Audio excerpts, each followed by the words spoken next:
Very good morning to our RANsquawk listeners. Welcome to the European Rundown for Wednesday the 4th of August. Just gone through 11 here in London and taking a quick look around the markets.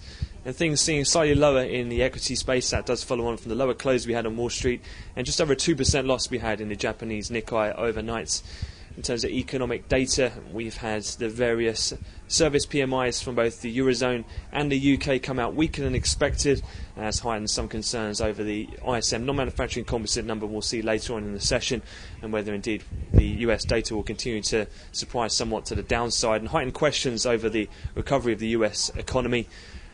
The move lower in equities does see the European bourses down around 1% across the major indices. That's even in spite of the good earnings reports we've had on an individual basis from the likes of Lloyd, SocGen and AXA pre-market today.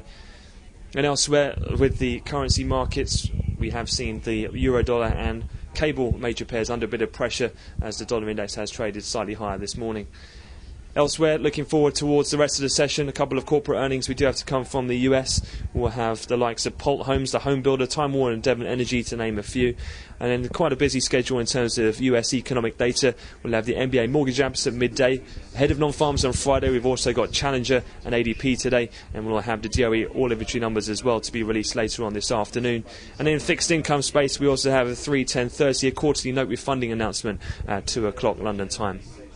That concludes the European wrap-up. We'll have another update at the European cash equity close, and I wish you all a great trading day.